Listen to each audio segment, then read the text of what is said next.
সামাজিক নিরাপত্তা কর্মসূচির আওতায় ভাতার পরিমাণ বাড়ানোর সুপারিশ করেছে আন্তর্জাতিক মুদ্রা তহবিল IMF। সংস্থাটি একই সঙ্গে এ খাতে অনিয়ম ঠেকাতে পরামর্শ দিয়েছে। আমরাও চাই অনিয়ম শূন্য হোক সামাজিক নিরাপত্তা কর্মসূচি।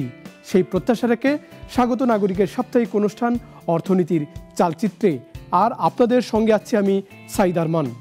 দর্শক, সামাজিক নিরাপত্তা কর্মসূচিতে সরকার কাউকে 500 টাকা, কাউকে 550 টাকা কিংবা কাউকে 600 টাকা দিয়ে থাকে। তবে উচ্চ মূল্যস্ফীতির এই সময়কালে এই অর্থ একেবারেই অপ্রতুল। মানুষের জীবনযাত্রার ব্যয় আগের থেকে অনেক বেড়ে গেছে, ফলে সরকারের দেয়া অর্থ খুব বেশি একটা উপকার করছে না। তাই টাকার পরিমাণ বাড়ানোর তাগিদ রয়েছে অনেক দিন থেকে। একই সঙ্গে বিতরণ কাঠামোতে স্বচ্ছতা আনাটা জরুরি।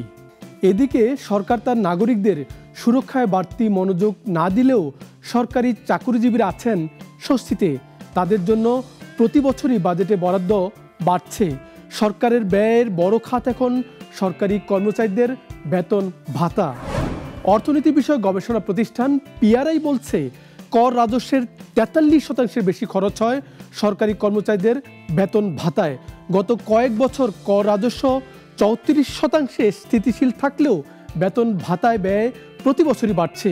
এই ব্যয় নিয়ে নতুন করে চিন্তার সুপারিশ করেছে সংস্থাটি। অন্যদিকে সর্বজনীন পেনশন স্কিমে গ্রাহক সংখ্যা লাখের মাইল ফলক ছুঁয়েছে। গত বছরের আগস্ট মাসে দেশের প্রবীণ নাগরিকদের কথা চিন্তা করে কর্মসূচিটি হাতে নেয় সরকার। চালুর পর 8.5 মাস সময় লেগেছে এই মাইল ফলক অর্জনে। পেনশন কর্তৃপক্ষ এটিকে অবশ্য উল্লেখযোগ্য অর্জন হিসেবে চিহ্নিত করেছে। মোট গ্রাহক সংখ্যা 1,01,338 জন, চাঁদার পরিমাণ 52 কোটি টাকা। সবচেয়ে বেশি গ্রাহক সুরক্ষা স্কিমে। দর্শক, দেশের টেলিফোন খাতের শীর্ষ কোম্পানি গ্রামীণফোনের মুনাফা বেড়েছে। 2024 সাল শুরু হয়েছে তাদের ভালো মুনাফা দিয়ে। মুনাফার পাশাপাশি বছরের শুরুর 3 মাস তাদের গ্রাহক সংখ্যাও বেড়েছে। জানুয়ারি থেকে মার্চ এই 3 মাসে কর পরবর্তী মুনাফার পরিমাণ দাঁড়িয়েছে 1,338 কোটি টাকা। আগের বছরের একই সময় থেকে এটি 558 কোটি টাকা বেশি।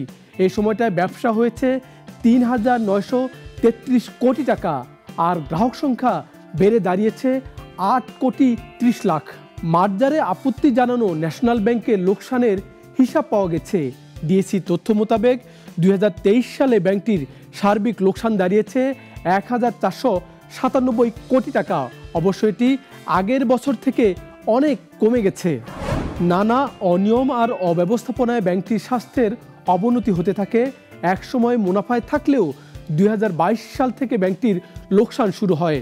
অবনতি ঠেকাতে ব্যাংকটির পর্ষদ অপসারণ করা হয়, নতুন পর্ষদ নিয়োগ দেয় কেন্দ্রীয় ব্যাংক, নিয়োগ করা হয় নতুন ব্যবস্থাপনা টিম। প্রিয় দর্শক, সারা পৃথিবীতে মার্জার একটি স্বীকৃত চর্চা, কিন্তু বাংলাদেশে ব্যাংকিং খাতে এর প্রয়োগ করতে গিয়ে প্রশ্নের মুখে কেন্দ্রীয় ব্যাংক। আমাদের প্রত্যাশা আরও গোছালো এবং পরিকল্পিত প্রক্রিয়ায় মার্জার কার্যক্রম এগিয়ে যাবে। আজ এখানেই শেষ করছি। দেখা হবে পরের পর্বে। চোখ রাখুন নাগরিক ইউটিউব ও ফেসবুক পেজে।